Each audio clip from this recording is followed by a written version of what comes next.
This is the Mental Mettle Podcast, and I am your host, Coach Matt Tillman. I'm a former athlete, teacher, coach, and athletic director that switched careers after surviving cancer and a stroke in the fall of 2020. And I'm also a dad of a son and a daughter that were successful high school athletes that went on to college. Now I use that experience along with my ICF coaching certification when helping teams, coaches, and athletes from all over the country. Each week, I will pose a specific question that will help coaches of all types better understand mental toughness. In the Mental Mettle Podcast, coaches will learn to help their athletes overcome adversity without being the adversity they need to overcome.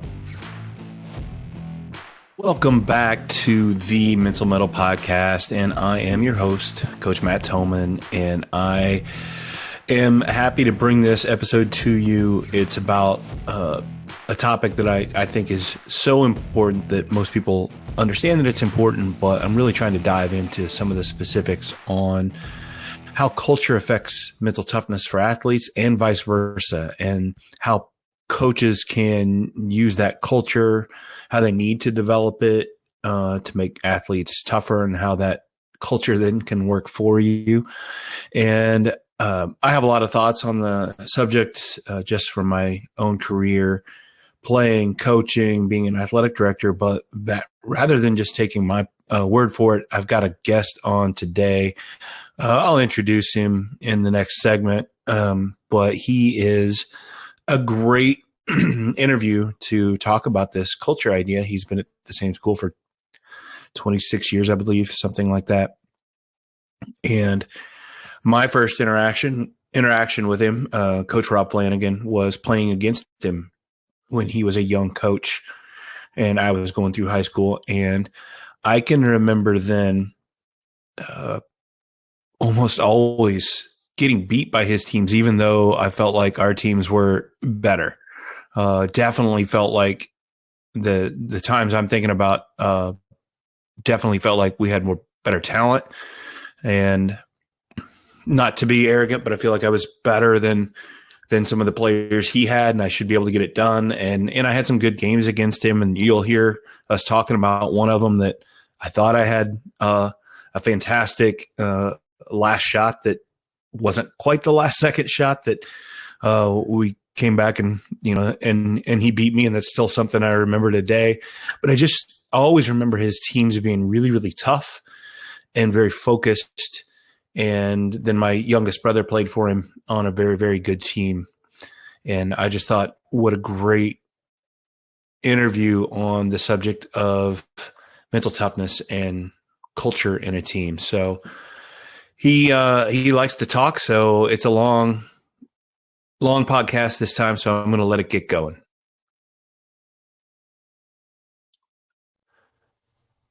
Today on the Mental Mettle Podcast, my guest is Coach Rob Flanagan. A little bit about Rob Flanagan. I've known him for years. Most recent accomplishment, I would say, is he's been recently inducted to the IHSA District Coach, Hall of Fame. He's been district coach there, I think 6 times. What I reading. He's been at Olney, at least. You've won 5 IHSA regionals, 2 IHSA sectionals, a super sectional, and placed 3rd in 2008. I remember that year. Absolutely. And 7 conference championships. And by my count, 624 about wins. Does that sound right? Maybe not quite that many, but we're I always went over 500 years or so ago, and one of the things that was kind of an honor for me was being humbled to pass Ron Herron here as the all-time winningest coach here at Olney. But I try not to sit around and count the victories. There's too much work to be done. I know, but back on later maybe. I will do it for you. I did my math, and it's fairly good. I had you at 624, and I would tell you that I personally think it ought to be 623. There's one I'm still pretty bitter about, but we don't need to get into that. I think I remember what you're talking about. I'm sure you do. I got an old tape of that down in my basement somewhere. Yeah. It would be so if you cannot pick it up from this, Rob's a whole lot older than I am in the sense that I'm just messing with you, Coach. He's old enough. He's enough older than me that I think it was your first job, wasn't it? And was that your second or third year? It was my fourth. If we're talking about the same game, it was my fourth year. I was probably 26 or 27. I was assisting, and you were playing for the guy that's now my superintendent, soon to retire, Chris Simpson. And hey, your little baby brother was probably a second grader, and crawling around, and I'm not scared about that game if you want to go there. I had about peeing with it, but that was my first job, and assisting was a good place for me to start out. It was, every place I've been, Carterville 4 years later, I did 4 years at Carterville, and now I'm finishing my 26th year. And I was talking to one of my assistants, and he's kind of a history buff of our program as well. And that's the most anybody's ever coached here. Coach Aaron went 25 years. Van Cleve, who started the program and everything, I think he was 21 or 22, which I did not even realize that. I hadn't added that up. And we've done a lot of research on that program over the years. And so if I can, coach another year here, that's some longevity that I'm kind of proud of. That doesn't happen very often anymore. No, I think and that's what's so amazing. I think just that culture is exactly why I got you on here today. I love to have each podcast and each guest. I want to talk. We like to be organic, and we might end up wherever. But the question I love today is, how does culture affect mental toughness and vice versa? And I think that it's I would love to hear, and the reason I picked up on that from you is, one, you've spent 26 years at Olney, building a culture, but you've also worked at or been a head coach at 3 different places, and all 3 you went in, and it was not as usually is. They were not ready-made. You didn't situations. You didn't inherit any culture. I'll put it that way. Yeah, or a lot of times, and I don't mean this with any disrespect to anybody. No. It probably wasn't the culture that I wanted. Or that, there's always a reason that there's a new coach. Whatever, how you want to look at that. It could be somebody decided to retire. It could be because they were upset with somebody and they wanted to go a different route. But I think creating culture, and once again, I speak from experience. Which I think part of one of the reasons that I was, like I said, honored and excited to be on your show is that I think the older coaches have to look for ways to give back to people that are now coming. I fear for the school team, and I fear for the future of coaching a little bit, because I think it's hard, and there's a lot of conflict at times. And think about this. If you go into a classroom or a school or a gym to coach, and you put a whistle around your neck, you're going to run a PE class, or you're going to run a practice, and you're going to try to create a culture I think this is about mental toughness, right? And toughness. Yeah. Because there's mental, there's physical, there's emotional toughness, there's all those types of things. Then you're going to have to create some situations that put some conflict. And every time you put that whistle around your neck and go into a gym, and you'll say you've got 30 kids in there, or 15 kids, or 60 kids in a class, that's 60 potential conflicts. And that's daily. And it's 4 blocks with PE. It's 5 or 6 days a week of practices. I mean, try to wrap your head around that. Why wouldn't a coach or a teacher every now and then have a problem? I mean, when you find the college that produces the teacher that will never have any problem, you need to just hire all those people. But if you look at education now, there aren't as many people going into it, and there aren't as many young people. And I think sometimes now, and this, we're in an era here where we're coming out of a pandemic. You're coming out of a lot of, people are looking in the mirror a little bit at things and what they want to do with their life. And I just feel like, if it gets really tough, they bail sometimes. They go do something else. And that worries me for education, and it worries me for, for coaches and coaching. It does me as well. When you're talking about giving back, it's one of the things I want to help. Most of my business is working with student athletes, but in doing so, I've learned so much about mental toughness. And I told you this earlier that I've learned so much that I was like, in my coaching days, I was like, I wish I'd have known those things about, the psychology about it. And, it's not always the conflict is okay. And it's just learning how to deal with that conflict and those sorts of things. And that's what made me want to start putting together programs for coaches and making this podcast, because that same toughness that so many coaches claim that their kids don't have, sometimes they don't have it. Well, they haven't helped the kid. You can't. Yeah. You can't. I'm not trying to throw out some phrases that I have picked up from somebody else or saw, but that I've latched onto and liked. And one of them, I think, in coaching, and I don't think all this stuff will be tied into what your topic is here, is like, if you're going into coaching, there's a chance they're going to shoot you for being a wolf or a lamb. Yeah. I mean, if you're either too hard or you're too tough. And I made the decision that if they're going to shoot me, they're going to shoot me for being a wolf. I'm not going to be a lamb. Now, being a lamb doesn't mean you can't always be a wolf. Sometimes you just got to let it breathe. Let the situation breathe. Sometimes consequences have to teach. That can help with mental toughness. Right. But eventually, you're going to have to put some guys in some, I coach guys, in some demanding situations. But this could also be something that could be something in your PE locker room that you have to deal with as a teacher or a coach, where you got to get something straightened out. There's some things going on. You got to get it straightened out. And it's just hard for anybody in this job, like most jobs, to be perfect. It rarely happens. And you just have to have some mental toughness. Yeah. If you're going to teach some mental toughness. It's tough, and it is. There's a lot of challenges facing the profession at this stage, and probably more than ever. For sure.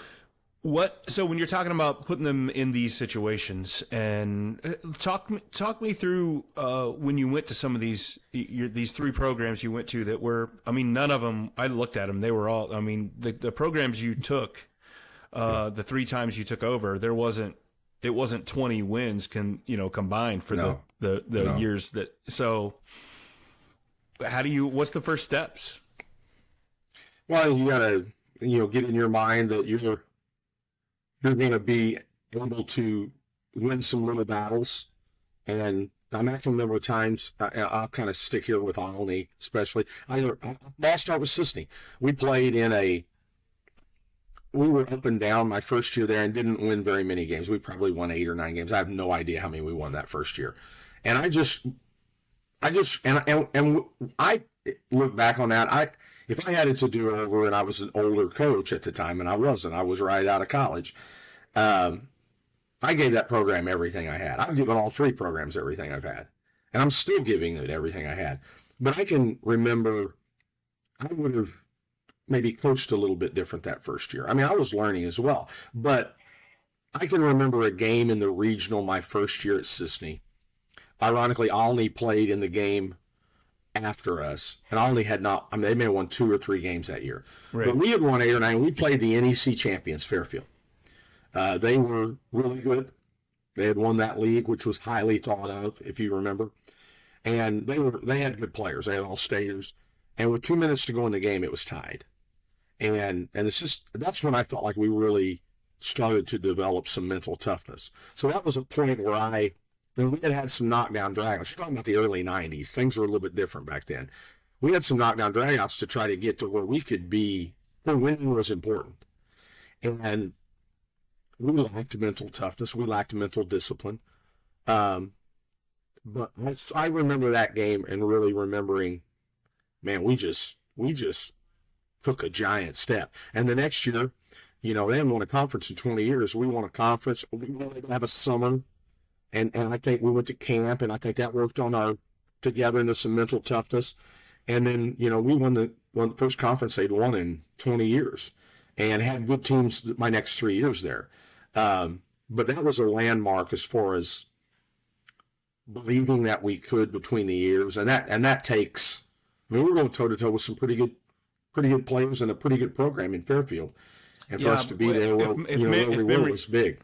I'm trying to think of the year, but memory serves. Is that Kylie Gwantley? Kylie Gwantley, Eric, his name escapes me. Good player. They were good. They were good. Jim Larry was a coach. Yeah. Diane Zerlini was his assistant, I believe. They were a good team. You Yeah. won in that league without being good. No, and that was a big one. And I can remember here, with Chad LeCrone, my second year here, we played in the turkey tournament, and we played St. Anthony was really good, like they usually always are. And we went 3-1 maybe in the tournament. And I just remember Chad sitting to me, and he's like, we're starting to pick up your defense. We're starting to pick up what you want us to do. And we were getting tougher. We would be mentally tougher, and we would stay in a stance. We would not get down when somebody made a run at us. And those were things that we had really struggled with my first year here. My second year here, we had a hard time. We lost, I think we lost 10 games. I'm not exaggerating here, by a total of 14 points. Now you think about that. Yeah. We lost on tip-ins. We were right there. And then the next year, we were really good. My third year here in Olney, we could play with any team that I've had here. And that includes our state team. I didn't say beat them, but we could have played with anybody. Gotcha. And we were just mentally tough. We won games at the end of the year when we had Levi Jones, who's a really good player for us. He got hurt. And I'll kind of segue into this. And I thought about this when you sent me some of the questions.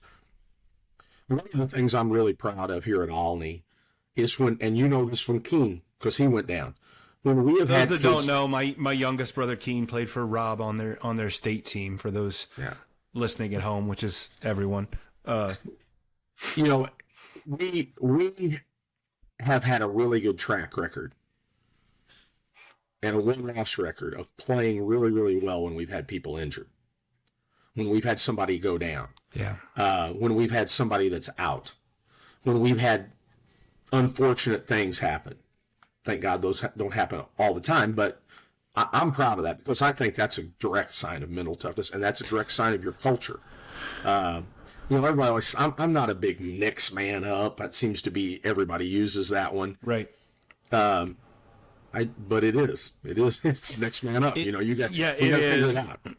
And it's definitely a difference between, when I get guys on the podcast, and the difference between high school coaches and college coaches, and the difference between, getting the players you want and getting the players you're dealt, right? And from my mind, the job of a high school coach on culture is almost even, it's more difficult. It's something you really have to be, for sure, paying attention to. Well, and there's an old saying, and I think this really applies to college coaches, but high school as well: bigger talent, bigger problems.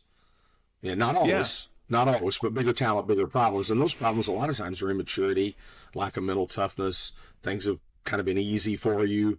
And I think you have to deal with that at all levels. I certainly, listen, a college coaching's the money's great, but now you're talking, I think these guys with NIL and the portal, it's the Wild West anymore.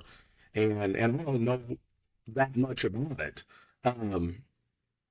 But I'll tell you what I do know. If you think that you're not going to have to deal with the mental aspect of things with kids and it affecting you and how good I guess it depends on how good you want to be. Right. But one of the things I've told, and I really told our 08 team this, and I've continued to use it, when we started the 07-08 season, we had been to the sectional the year before. It had some unfortunate things at the end of the 06-07 season. And I think we had a hungry team. in developing some mental toughness for that team. I mean, we had a lot of guys with us in the fall, and we went to the pool, and I mean, we had some guys that weren't great swimmers, and we put them in the deep end, and only your brother could touch in the deep end, right? And we put those guys through hard weight workouts, a lot of running, swimming, keeping them off their knees some days, by doing that. And a lot of mental tests that go along with physical. And I had told them, I'm going to coach you this year, and I'm going to coach you hard. I'm going to coach you for when you're 30 or 35 years old, which your brother's pretty close to that now. Right. Yeah. And I'm going to coach you for when you're 30 to 35 and what you're going to think about what this season's going to be, rather than coach you like you're 16, 17, or 18. Because when you're 35, you're going to look back on this and you're going to want to look and go, man, we did no stone unturned. We were tough. Yeah. I don't think anybody on that team can look back and say that you didn't do that. I mean, we went 5 hours on a Tuesday night to win a super sectional. Yeah, no, that was a great night. Though. It was fun. Great. Yeah. And we played great. We drove through bad weather. I mean, that was we won at Paintyville when Keene went down. Yeah, we circled the wagons. There's just a lot of things to be proud of. We had a significant winning record when he was hurt. Yeah, both years. It was great, and that was a culture that you built there. For sure. So I'm going to take a break. We're going to take a break here, but the question coming back is this: I love the wolf idea that you're talking about, and you're talking about coaching them like they're men, and just being men. You want to be men. Gonna be men. I got you. But what I'm always so interested in is how do you do that and keep, like, how do you find the line? Where's the line? You know exactly what I mean here. Where's the line? And how do you find that line? The line moves. Yeah, I know. So I'm going to take a break here and we'll answer that when we get back. The Mental Mettle Podcast is brought to you by our friends at Quick Cut. Quick Cut is the new alternative to Huddle. It's no secret why Quick Cut is the fastest growing platform in the country. Their video analysis platform has everything you need. Plus, you'll get triple the storage at about half the price. And now get even more when you use the promo code 50hours for 50 hours of free video storage. Make the switch. You'll be glad you did. Visit quickcut.com today. Coaches, empower your athletes to overcome adversity with the Mental Mettle Academy. Teach them to face and conquer hardship without adding extra pressure. Visit the link in the show notes and enter the code METTLE, that's METTLE, at checkout for a special listener discount. We are back on the Mental Mettle Podcast with Coach Rob Flanagan, talking about mental toughness and culture. And before the break, Rob mentioned about being a wolf and kind of, I don't know if he wants to call that his spirit animal or not, but we'll go with it. And just the need to put kids through conflict and put kids through difficult situations, because athletics are a difficult situation. That's the whole point. There's winners, there's losers, so you have to prepare for that. And the question I really have for him is, how do you know where the line is? Because you can lose really good kids when they aren't ready for it. And it's happened. How do you do that? Yeah.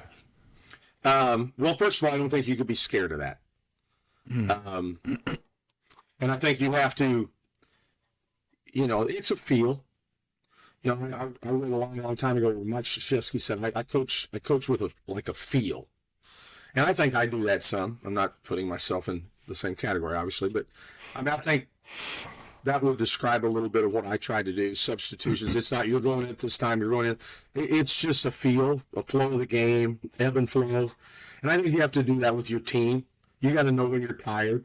You got to know when you need a break. I mean, I was thinking about this when you sent me the request to be on a while back. And we have so many good stories. And a lot of them are from LA, but there's so many with different years. Where you're working on kids' heads in different ways. I don't want the rough connotation to be a negative one. I just think coaching aggressively. Just think about what I said. If you're how many times have you heard somebody, maybe yourself, when you've watched teams, those guys don't listen to him. Listen, I went to the Illinois-Missouri game this year, and I listened to fans in the stands complain about, the coach, the players, the effort, this, that, and the other. So they're going to complain if you're hard, and they're going to complain if you're soft. And as an older coach, look, no one likes that. But you have to be able, if you want to continue to do it, you're going to have to find your happy place with how you're doing it.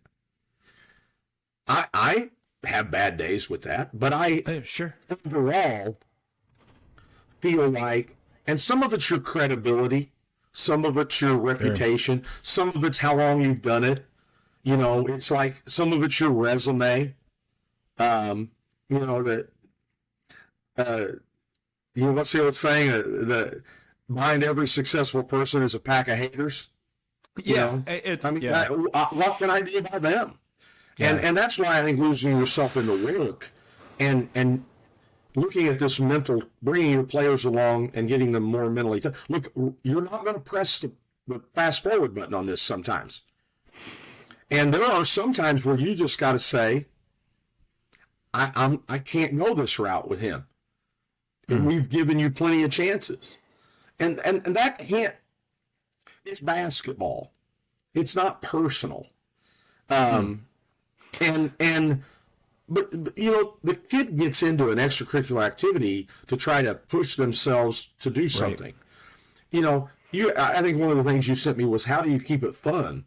So I'm gonna stop you right there, because I got a story I want to put in that I was gonna interject here, and it was the 08 team, and you guys had some days that weren't fun in 08, but we had some fun days too. Yeah, exactly. You guys had just lost to Peoria Manual. I thought that game, and that was the semifinal team or semifinal game. In the 08, that was the first year they had dropped down. They had dropped down. Yep. To 2A. And I thought you guys did a really, really good job that game, because you got punched in the mouth by a really, really early, quick, fast team that you guys were not accustomed to. We had a whistle from the referees that was not in our favor in terms of what they allowed guys to guard, how they allowed them to guard Tyler Miller. Yeah, it was that. It was a bad whistle for us. I agree. And and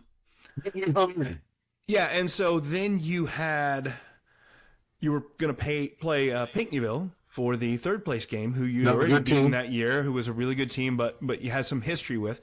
And I'll never forget, the sideline reporter asks you, do you know where I'm going with this? Do you remember this? So she asks you something to the effect of, what is your goal for this third place game? Are you looking for that third place, or are you just going to go out there and have fun? And you replied something to the effect, well, we really don't focus on just doing it for fun. And I thought, and I was trying to figure out, consistent with that over the years. And I thought, but that was going to be my question. Did we win? You did. But the question is, it has to be, if fun isn't the right word, there has to be a level of enjoyment or a level of fulfillment, right? I don't mean to bombard you with catchphrases, but I use them a lot.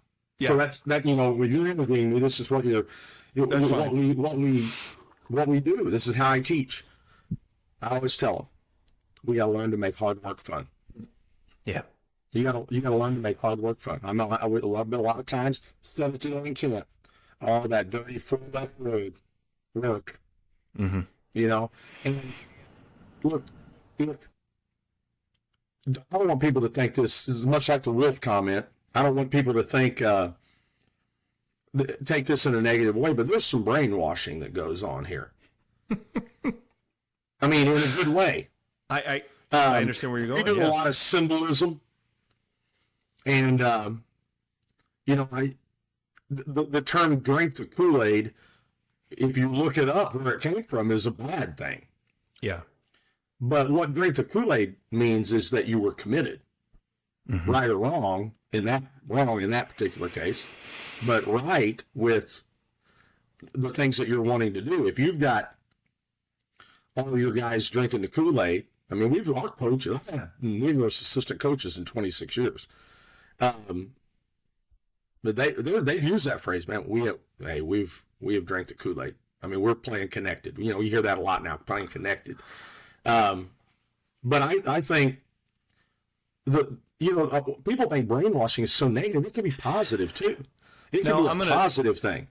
So and that's what I shoot for. Yeah, just with what I do and working with athletes and working on the mental coaching that I do, I don't see it as brainwashing.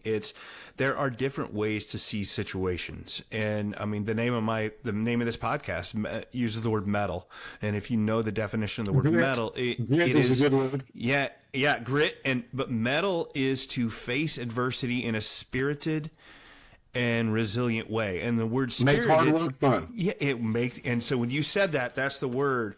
And I think that where it's hard for people on the outside and for some coaches too, is if you're not there in your life where you see adversity as something to chase and something to enjoy, it is hard for you to understand that mentality. For sure. And I think another thing that I've used, and here's the great thing about this. I control this. So, we have a big sign in our locker room that says control. Mm-hmm. And we want to get control of the game. We want to get control of our grades. We want to get control of our sleep. We want to get control of our diet. We want to get control of our bag we take to the game with our stuff in it. We're back in the gym. We want to get control of the shots we take so we don't look like goofballs shooting from half court when we go to another guy's gym. We want to get control of how we look. We want to get control of our defense. We want to establish control. And if I'm a parent and I had a guy in my kid's life that has taught him how to get control of his finances later on in life, get control of his marriage, get control of his kids, get control of his workplace, you've done a pretty good job for them. And if you think that's going to be an easy job, you're crazy. But I control how hard I work. And they see how hard I work. Whether they're looking or not. Oh, man, coach's car's up at the gym. It's like 11 o'clock at night in July. Coach is up here. I get here early, one guy told me, but you were here before I was. What are you doing? I've stayed late. I've came early. The facilities, they see those things. I heard Bruce Weber one time say, when you get a job, one of the first things you do is something that can be visual. Now, you're going to work on the mental with these kids later. So you have to walk the walk, and you're basically earning the right to require that of them. And they can't say, well, why don't you? Well, I'm doing probably 3 times as much as you're doing. It may not be physical, but I'm laying everything. I'm the plan that's getting you to do this stuff. And it's also, I like that stuff. I mean, we just raised $30,000 for a locker room that I will put up against any in the state now. Yeah. And it's a history of our program. And so I think when kids are struggling maybe mentally with things, there's been numerous times over the 2 years that we've had this locker room where there's pictures of a 1972 championship celebration, a player that, went through some things. I mean, different eras. And I've said, look, I don't want to hear you guys bellyache. Every guy in this locker room whose pictures up, and there are a lot of pictures, it's college-like. They went through all this stuff. And it kind of takes away the feeling sorry for yourself about things. But I think we've got to see you being mentally tough. I had an opportunity to display that last year in being mentally tough. And our kids know. I mean, they're not silly. They're not silly. They see no. the work and the effort and the time that you're putting into. They smell a joke. Yeah, they do. They know. They're very astute. They know it. Very intuitive. I love the stuff you're talking about control. It's one of my favorite things to work with athletes is really focus on what you can control, but then just as important is let go what you can't. And I think that's where to me, that's where I think a lot of the mental weakness, if you put it that way, goes. Like most of the body language you see in kids that's negative and things like that are, when you think about the reactions to officials and, Right. situations, it's things they can't control. Right. And that starts to affect their play. Without question. Yeah. And you want to, and what do people say when they see a kid do that? They say, why does the coach let him do that? Right. Well, if you want that gone, there may be some rough days. And it's not always the kid's parent. The kid's parent may be just as upset with him as you are. Yeah, exactly. Maybe it's the other person that sees that. It's the person that doesn't have a kid on the team that just wants to come and, barnacle up to your success. That's a good word, by the way. I like that. Yeah. Barnacle up to your ship. And, you sent me, I asked you for a few questions, just kind of gather my thoughts a little bit with this. And I think this probably was said about discipline, but I think discipline and toughness, mental toughness, I think they go hand in hand. And I think for kids, like being mentally tough it's kind of doing what you're supposed to be doing when you're supposed to be doing it and doing it the right way, doing it to the best you can do it. That might be a defensive stop at the end of the game. That might be getting to practice on time. It might be doing another, another lap, another killer, another suicide, another down and back, whatever you want to say. Run it again, run it again, run it again. I mean that's a lot of me in practice. Somebody asked me, why do your teams guard so well? When we've guarded well, and what do you do? And I point down to that N on Olney or that G on Tigers that are on the floor, and I go, I stand right there, and I keep my foot up their butt. Hold them accountable. Accountable. I mean, and it's ugly some days. Yeah. And I think the value of having someone that will do that is lost somewhat. I've tried to do. I mean, I like to stay up with what's going on, trends, times, offenses, defenses, different things like that. And you try to do that with kids too. But I don't want to ever lose the ability to demand that we be mentally tough. I mean, you can't let yourself lose the ability to do that, or you've got meh. Nobody likes meh. Meh's going to get you. Meh's going to get you. Yeah, No, I agree. I'm going to take a break, and we'll do one more segment. And what I want is, I would love to hear some specific. I love to talk about mental toughness and having it and the benefit for it and stuff like that.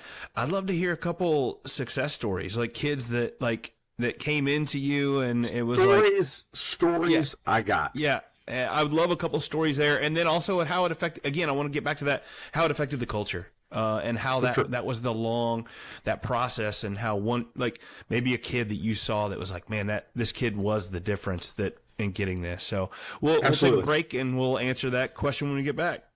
Thank you. In a recent study done by the NCAA, it was revealed that 31% of male athletes and a staggering 48% of female athletes experienced depression or anxiety at some point. As adults, it's crucial that we address these issues and provide the necessary support systems for the athletes that we care about. And that's where Mental Mettle Coaching comes in. My student athlete coaching program is dedicated to helping young athletes develop mental toughness on and off the court. So join me at Mental Mettle Coaching, and together let's empower athletes to overcome the mental obstacles and enhance their performance and lead fulfilling lives. Visit the website shown in the show notes or contact me directly to learn about the program. Invest in the mental well-being of your athletes with Mental Mettle Coaching and see them excel. The Mental Mettle Podcast is brought to you by our friends at Quick Cut. Quick Cut is the new alternative to Huddle. It's no secret why Quick Cut is the fastest growing platform in the country. Their video analysis platform has everything you need. Plus, you'll get triple the storage at about half the price. And now get even more when you use the promo code 50hours for 50 hours of free video storage. Make the switch. You'll be glad you did. Visit quickcut.com today. We are back with the Mental Mettle Podcast and our guest today, Rob Flanagan, and we are just really diving into the idea of mental toughness and culture, and just really impressed with how Coach Flanagan has built the program he's been at now for 26 years, going into his 26th year, and how, just how proud he was of that program and how he's built it up. And what I really wanted to ask and talk about was some of the success stories, even if it's the individuals, some of those kids that turn. A lot of times a program can be turned with a kid, and I wanted to get some of those ideas from you. Well, I mean, I've got 3 or 4. If anybody wants maybe more than those, they're gonna have to buy my book. Sure. When I'm done. I can tell you some key things that help the culture and the mental toughness. We'll stick with Olney here. After my first year here, so I took this job, and make a long story short, I didn't do a whole lot of changing my first year. I felt like I was going to be in it for the long haul, and I came in and I just really observed. Young kids stuff, junior league, youth programs, low levels. I didn't cut anybody. I could have. I just came in and got the lay of the land. I figured it was for the long haul. And I would guarantee you that there were some people that didn't think that I was a very good coach that year, or wondered what I was doing. But the next year we got a lot better. We had some different personnel. And the biggest thing was that Tyler Harrell moved over here from Sisney. His family moved over here. His dad worked for the city. And he was a mentally tough kid, and he was a good player. And our other guys at Olney were so excited to get a guy like him, point guard, player of the year, his senior year in the NEC, that there was no animosity or jealousy whatsoever. And they all got together, and we had a really good group of mentally tough kids. And they worked at that, and he was a big reason for that. So sometimes it can be personnel. A move-in, a kid that gets it, or turns into a really good player, whatever it is. He was that for me. I always say, the O that I've got on my chest right here. Yep. I have a personal relationship with that O. I talk and have talks with that O. And that's what keeps me making the decisions that I have to make for the basketball program. And some of them are tough. Tyler Harrell was big on creating that O. Yeah. He really, and listen, we had guys on that team that I'm really close with. Levi Jones, Chris Ritter, Eric Reardon, Justin Tennyson was a really good player. Anthony McClanahan, Paul Stein contributed to that team big time. But Tyler turned the corner for us. And when he came here, not only was he a good player, but he was a mentally tough kid. And he wasn't moving over here to fail. And he moved in when we weren't any good. And that was a compliment to my coaching that people in Olney didn't think I deserved at that point. Right. But he and I had history from Sisney. And had you coached him in Sisney? He had been to my youth camps. Okay. He hadn't had a whole lot of contact with him. I'd go back through Sisney from time to time because I had friends there. And I can still remember sitting at my we were having spaghetti. I can tell you what we were eating. I was sitting in my house. It was the spring at the end of my first year, and his dad called and said, "What would a guy have to do to move to Olney?" And I'm like, I can't help you move, but he looked into it, and look, they did all the work. They just moved. They just moved. There wasn't any trying to get him or anything. But He met an Olney girl. He's really happy. He's married. Changed his life, it changed the course of his life. He was going to be successful no matter what. So that's a good team. Yeah, and that's a great example of how one kid, a mentally tough kid, can change a culture. For sure. What do you do to create one? Right? Is that possible? Well, I mean, I think so. I think it's funny you say that, but I get different coach. I think this is something I've seen it happen. I mean, and you can do it for your team too. I'll give you an example here. I'll give you 2 examples. So here's one of just I got to tell this because I think the world of this kid and this family, and what he did to me was crazy. So Joel Eagleson, he played on Michael Fehrenbacher, Brick Pompey, Tyler Epperheimer, that group. But then we threw Alex St. Pierre as a sophomore in with that group. And our bench was sophomore. So it was built around those 3 or 4 seniors. And they had decent years in middle school. They had winning seasons. Their junior year, they won. We didn't know what we would have. And we won 18 games. But we kind of, we were worn and injured at the end of the year. But I would call it a successful year considering I didn't know what we would win. And we had everybody back. And I was walking through the gym after the season, and Joel, who was a 6 or 7 point scorer that year, he had let Michael and Brooke do the majority of the scoring. And I just walked through the gym, and I said to Joel, if you don't become the 3rd double figure scorer, he was shooting free throws by himself, and I just walked and I stopped underneath the basket, and I just said, if you don't become the guy that's going to take shots and be the 3rd double figure scorer, we won't win any more games next year than we did this year. And we had everybody back. You know how people think of that when you got everybody back. Oh, got everybody back. Well, that's the bad news is you got everybody back, right? Yeah. and I just bounced the ball back to him and walked out. Now that was gamesmanship and a challenge and a little bit of a mind game. He plays football, and they're not great, but he was tough and was a big contributor. He goes to the sectional, I believe it was, cross-country meet and runs, and he ran his spot, whatever, 1 through 7, 1 through 5, whatever one, and this is the night after a football game, the last football game, I think, and he literally runs on guts, mental toughness, and how he run was better than what they expected him, and they qualified for state, and I think may have placed. Don't quote me on that. I don't know maybe he just willed himself. His freshman year, we went down to Carmi, and I just needed a couple other bodies to take. So I took Michael and Brooke. And Denise Eagleson, who's a dear friend of mine and a wonderful lady, Tom, her husband, runs Eagleson's here in Olney. Super people.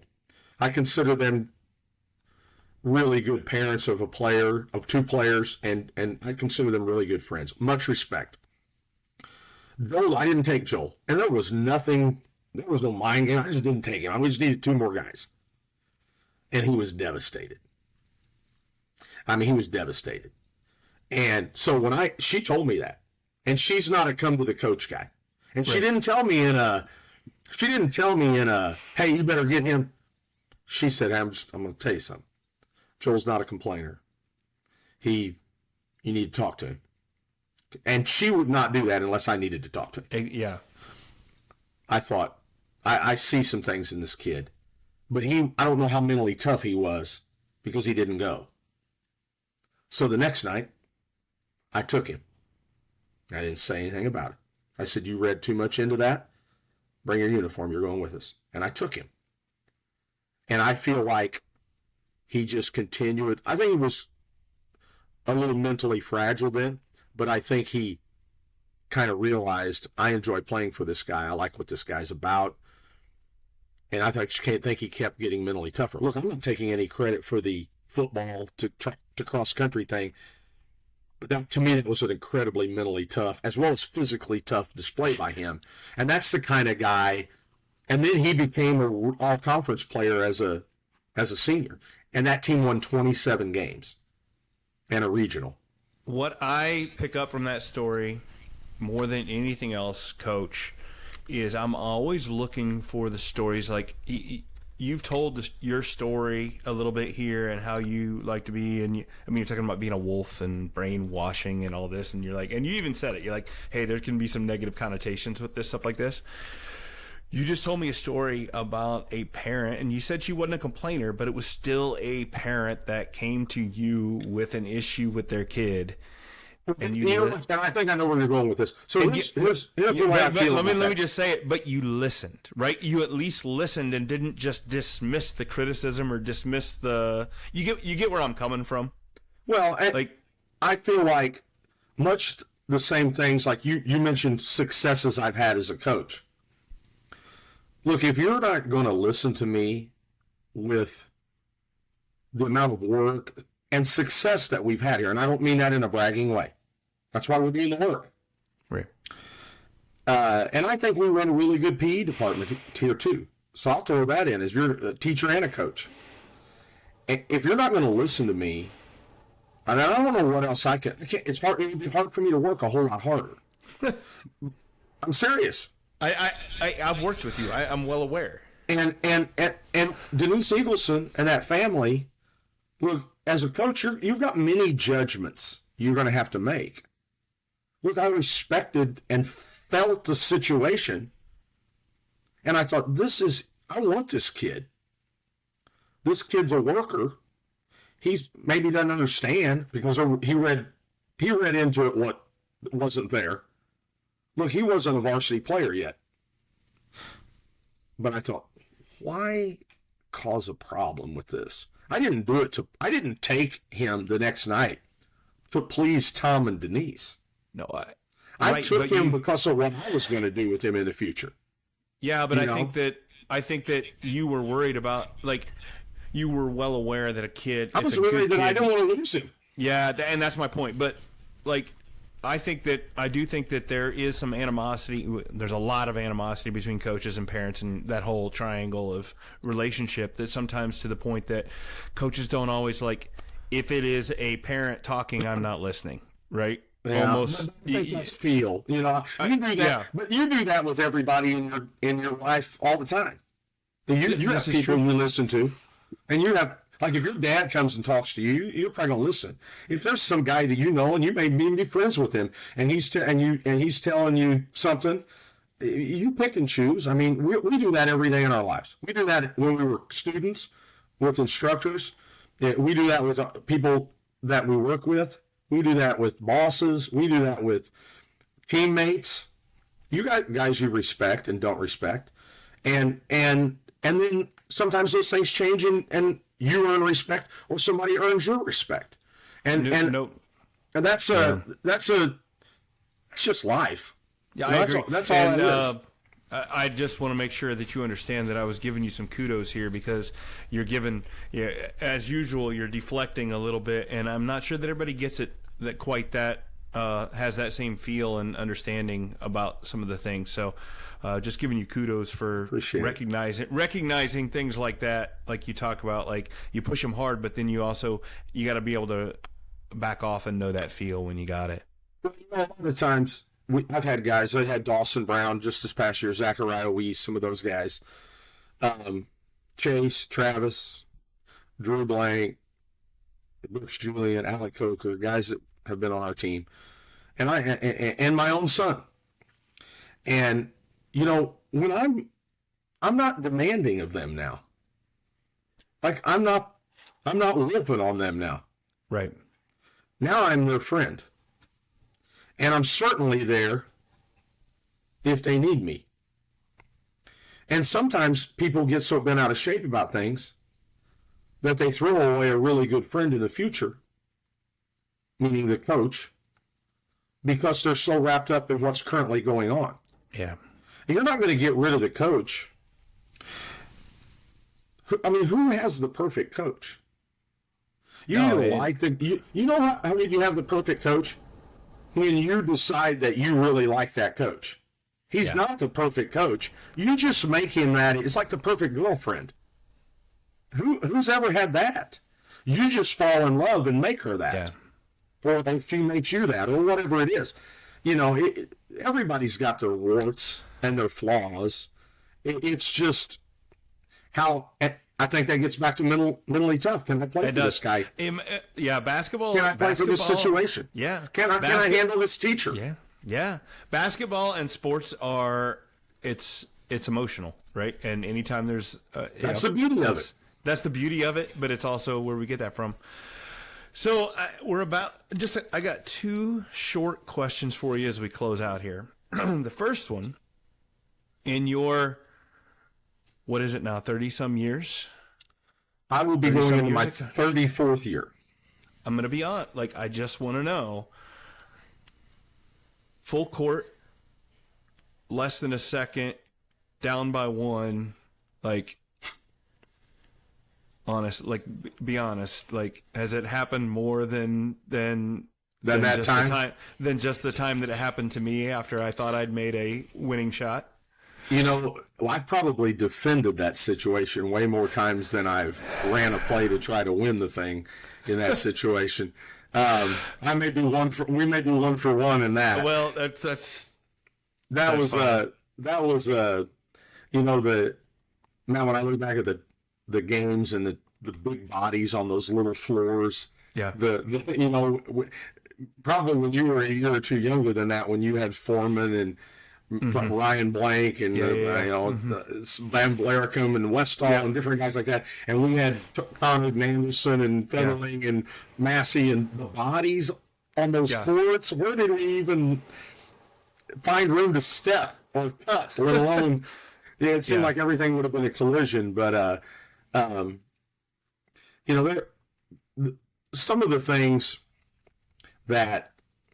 You know, that game we're talking about is a great example of mental toughness. I mean, we had every right to be dead in the water. And you know, when we came over during the timeout, I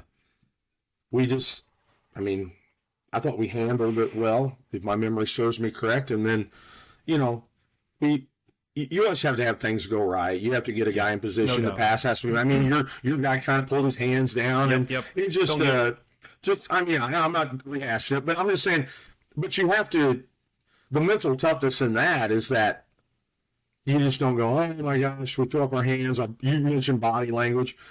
You know, your body language stayed good, and you have to have that to execute a play. I mean, the Celtics just did that. Yeah. The Celtics just did that.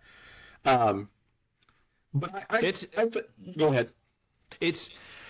It's amazing to me the things that I work with athletes constantly, and the things I try to teach them and help them with, but they can just turn on the TV and see so many examples of what they should not be doing, which speaks to the fact that talent sometimes wins over other things. But for sure, it's hard to you know, when that's what they see, it's hard to combat sometimes.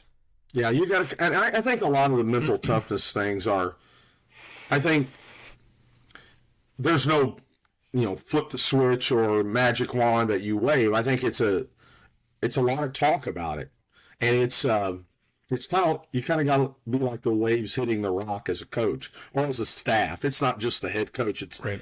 You know, the leader of the pack sets the pace, but you got to have help, and those waves got to hit that rock and wear it down to where the mental toughness takes hold. And that could be situational things.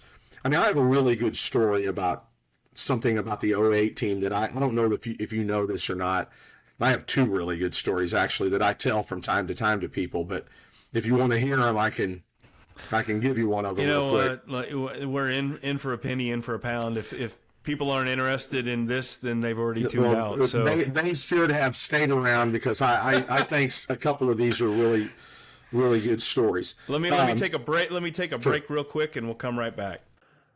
In a recent study done by the NCAA, it was revealed that 31% of male athletes and a staggering 48% of female athletes experience depression or anxiety at some point.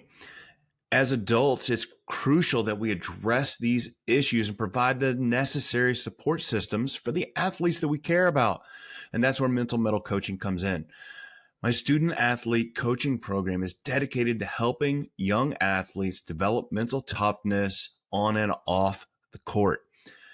So join me at Mental Mettle Coaching, and together let's empower athletes to overcome the mental obstacles and enhance their performance and lead fulfilling lives.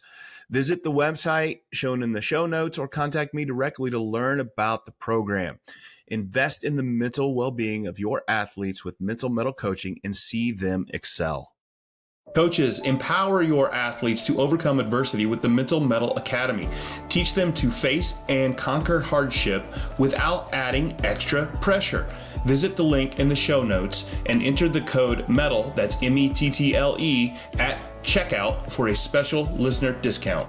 All right, we're back. Final segment. We keep talking here, but like I said, if you don't, you don't have to listen, but I think this is really, really good stuff from a coach with over 600 wins. So I think it's, when he tells a story, I think he's got stuff to the backdrop and the experience to explain why this is important. So I want to hear this story. But again, a little bit of setup. When he talks about the 08 team, he's talking about his team that went third in state. My youngest brother played for that team, who went on to was a pretty good college and pro player. First team All-Stater and an All-American and a pro over in Denmark. I'd call that now he's got to get a real job.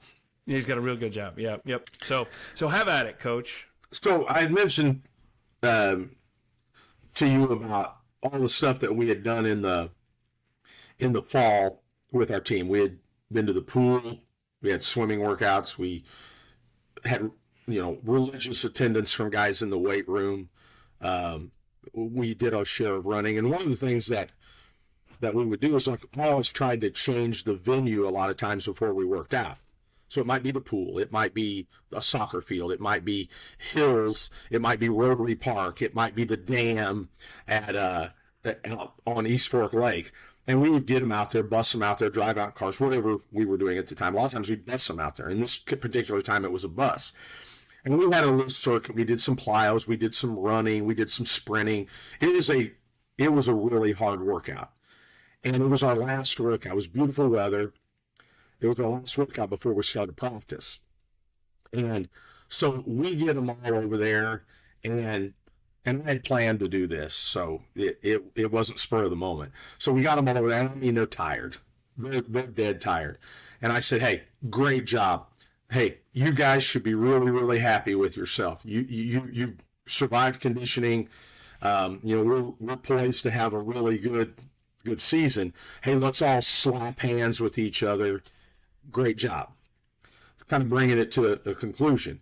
And I said, and so they did all that. They're hugging on each other, slapping. Hey, we survived. They're drenched. So I said, hey, listen, just kind of a little cool down here, and we're going to take I want you to get single file line, just a discipline thing. And we're just going to kind of walk down the road here a little bit and kind of cool down. So we walk down, and if you know anywhere in Olney where the dam is, we walk on the north side of the dam, and we go down the hill. We go off the road and down another little road. I don't know if you know where this place is in Olney. It's where they ride the horses and stuff. I know where you're at. So we go down there. Catch right on that dam. I used to catch a bullhead catfish with my grandpa Hub on the other side of that dam. So yep, absolutely. So you know the place, and it kind of stair steps up. Yep. It's got like 3 or 4 stair steps to the top. It's a significant hill, and so we get down at the bottom, and they think they're going to loop kind of back up and go back to the bus. And I said, all right, I need 5. 15 guys, 20 guys, whatever we had. I need 5 of you across here. I need groups of 5. And they're looking at me like, what are you talking about? And I just said, Wolf, I said, get in groups of 5 now. And I'm not monkeying around with you. Let's get in groups. Now, we've just loved on each other. We just kumbaya. So there, the mumbling and the whining and moaning, whatever. They did what they were told. And I ran them up the hills. And I ran them. And I ran them. And I ran them. And they were ready to come at me. I said, now I'm going to tell you something now after we did the last one. Now here's what just happened. You played well enough to win a big road game, a super sectional game, a conference game, whatever it may be. And you had the game, you were done, and somebody banked in a 3-pointer, and you got to play overtime. And you had no business playing overtime. The Heat just went through that the other night where they had the game, let's be honest. Yep. Yeah. And I just said, somewhere this year, we're going to get in a situation where there's a hurricane coming. You thought you had things nice and done, and you're going to have to play 4 more minutes. And Matt, we go to Robinson. We had just lost to Effingham, one of the 4 games we'd lost. We had 3 losses at the time.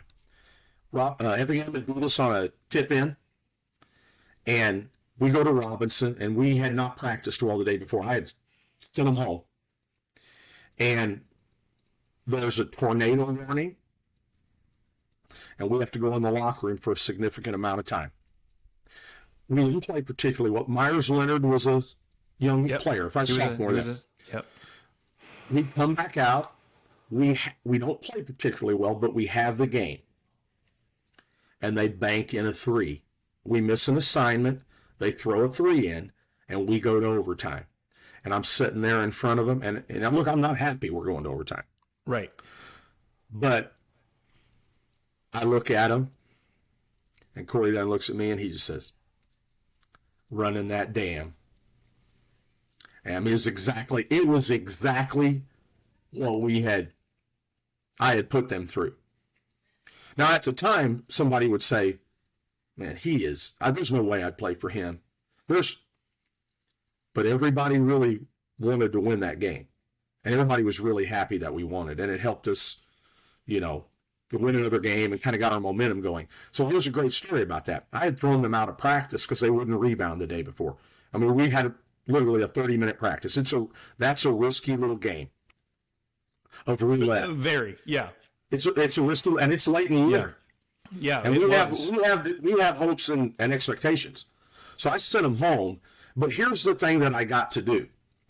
Instead of me being mad that we went to overtime and like I had been in practice the day before, because I was mad when I sent them home. When we walk off the floor, they knew they hadn't played well, and they knew they survived. They knew that probably running the dam was the psychological or mental toughness that they needed to get an edge. So when we were walking to the locker room, they're all kind of down. And the bad guy, I'm there in line right at the locker room door. I'm high-fiving him. I'm hugging him. I'm loving on him. They got to see how much it meant to me. I was the pick-me-up, right, rather than the take-me down. And that was 24 hours later, basically. And I think that was a big part of our success on making a deep run.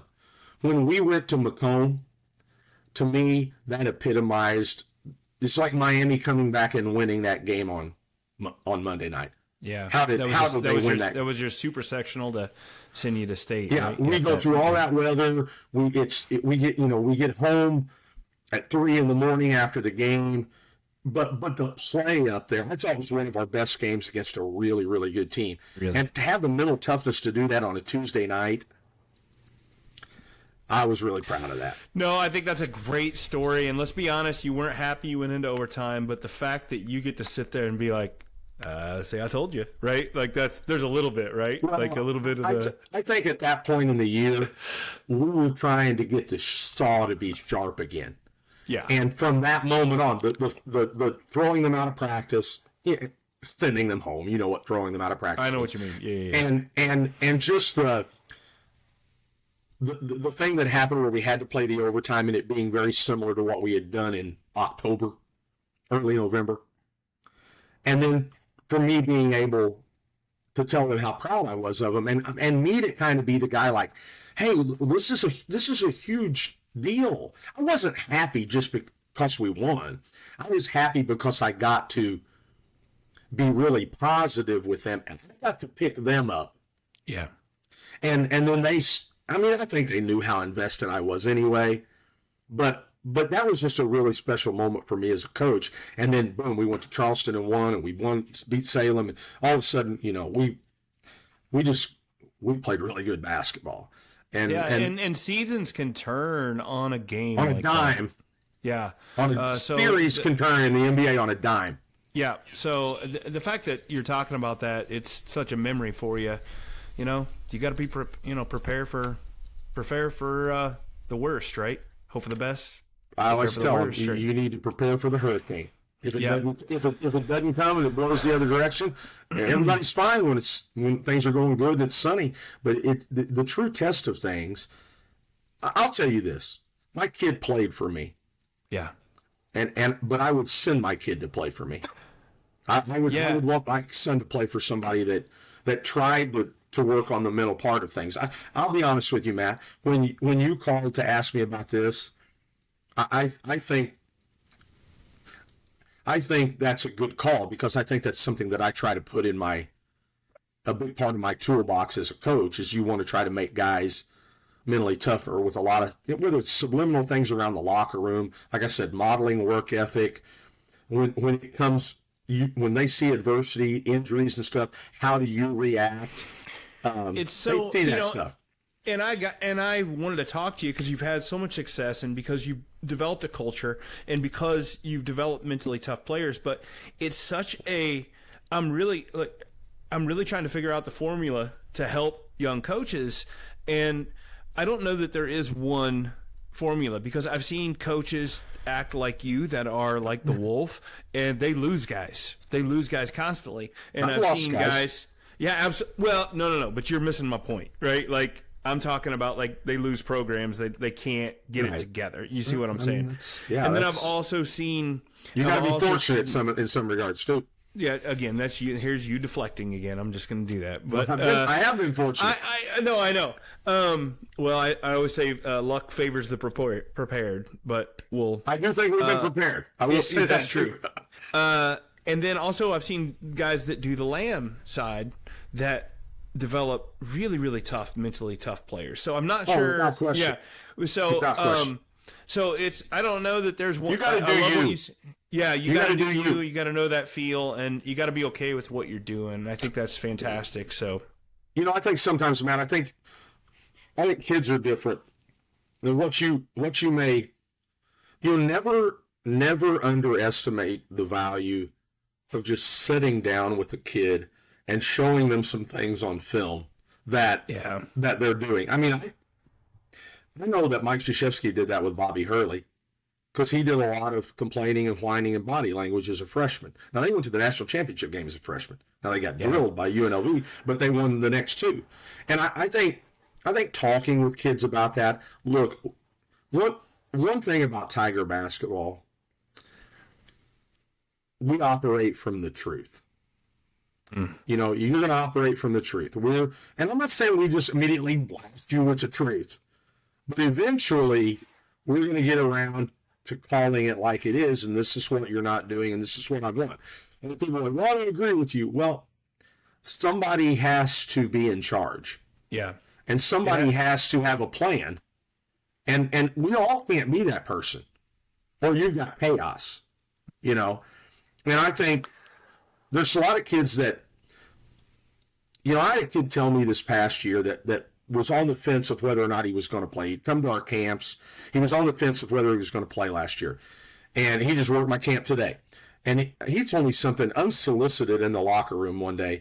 This was after the season. He goes, Coach, if you hadn't called my mom and said, hey, I want Owen on my team, he goes, I probably wouldn't have played.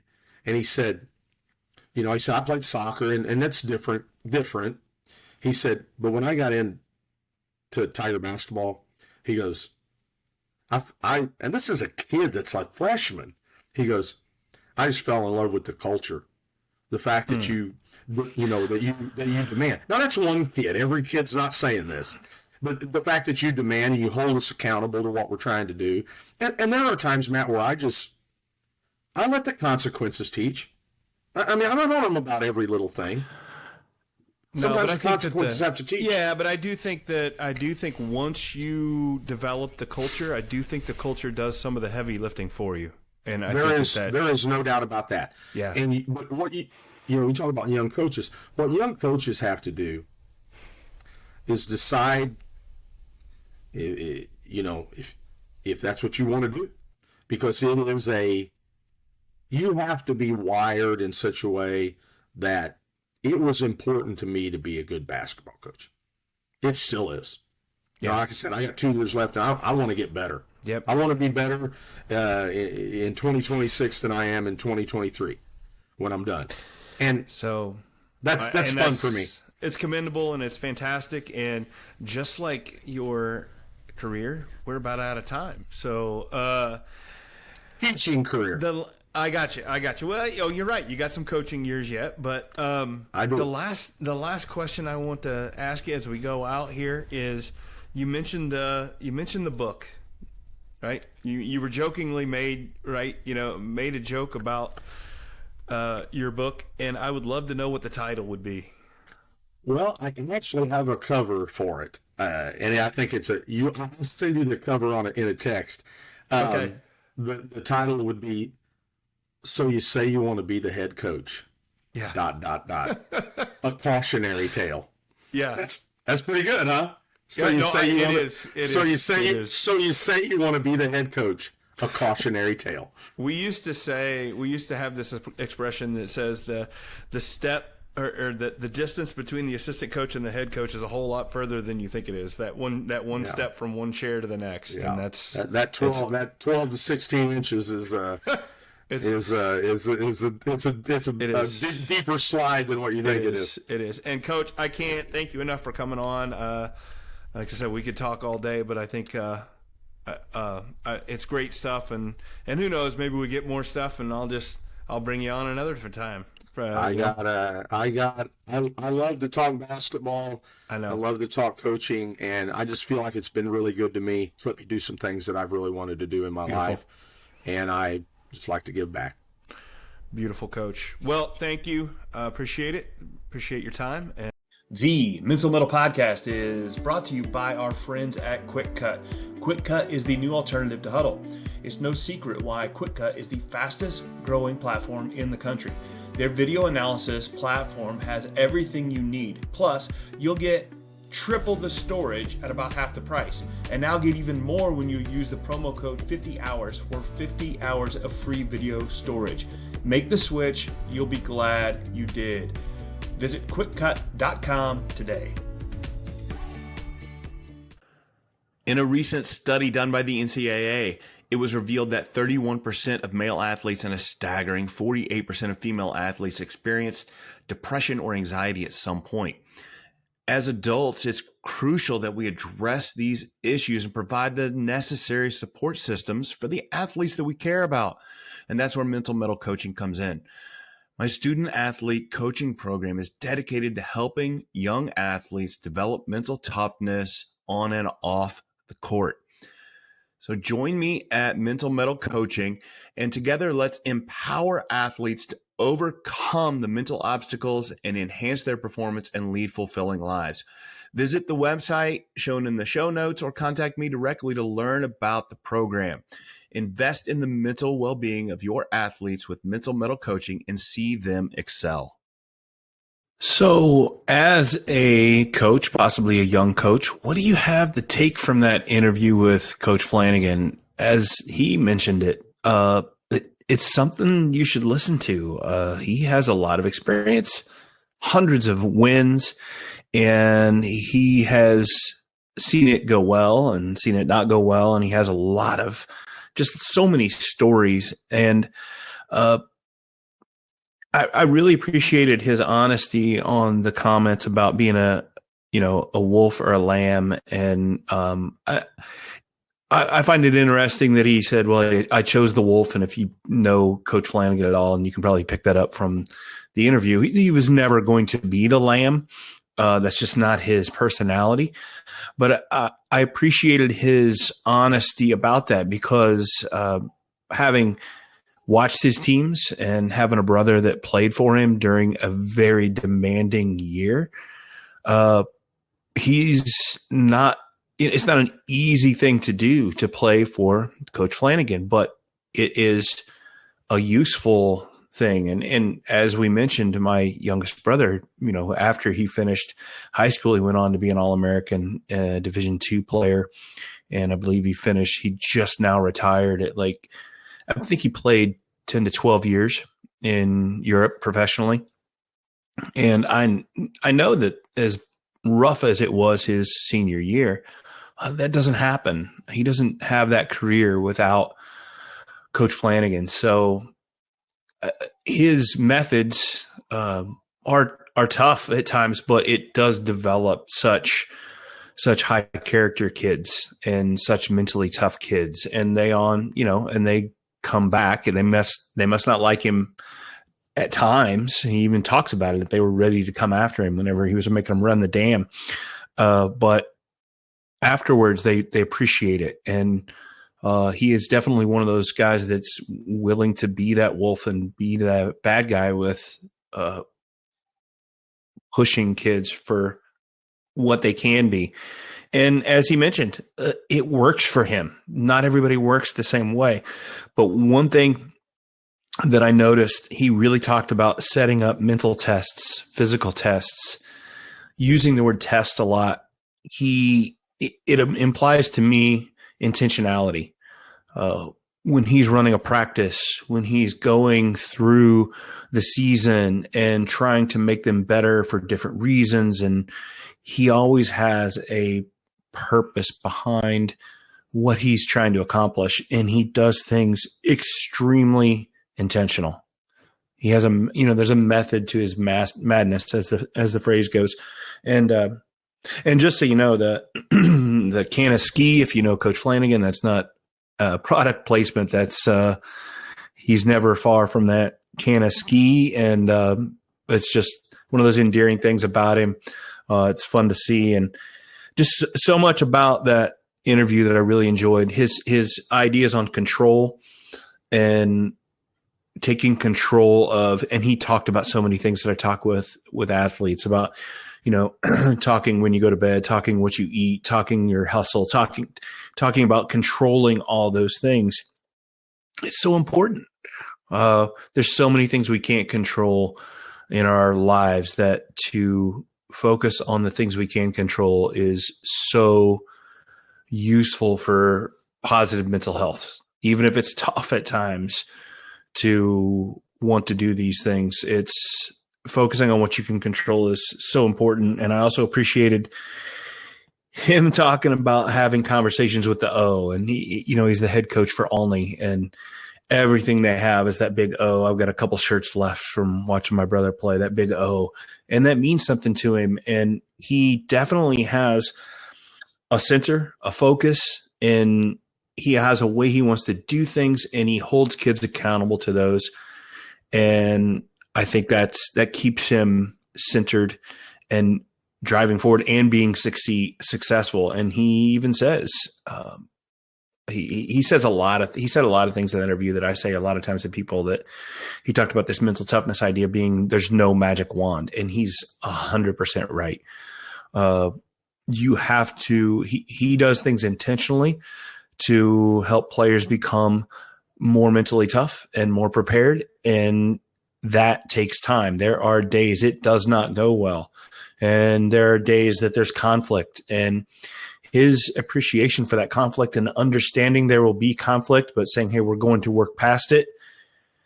I think that is really useful. There's a reason for the things he does, the practices he runs, the way he does things. He has meaning behind it, on wanting the program to succeed, building the culture, and ultimately helping the kids succeed. And I think that, again, it's tough playing for him, but I think the kids eventually know that.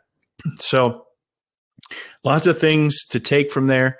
just the intentionality, controlling what you can, and knowing that everybody's going to do things a little bit different, but stick to your guns. And really, if you have the right motive and you have the right center and the right focus in your life for your team, for your culture, stick with it and it'll work out. And yeah, great interview. I love talking to him. So stick around. We've got some multiple episodes coming up, talking to other coaches, going to get in talking to some athletes as well. So everybody has a different perspective on mental toughness and how to develop it. And I think that as a coach, the goal is just take what you can from various individuals and apply it to your team, to your organization. So until next time, it's been the Mental Mettle Podcast. Thanks for listening. Thanks again for listening to the Mental Mettle Podcast, produced by Coraggio Media, sponsored by QuickCut, a video management platform for every level of play, and by Mental Mettle Coaching, helping athletes learn to face adversity in a spirited and resilient way. The Mental Mettle Podcast is created each week to help players develop more mental toughness, and that is something that will help all of us. So help me out and like and share the Mental Mettle Podcast with your friends. Until next time, keep forging your mettle.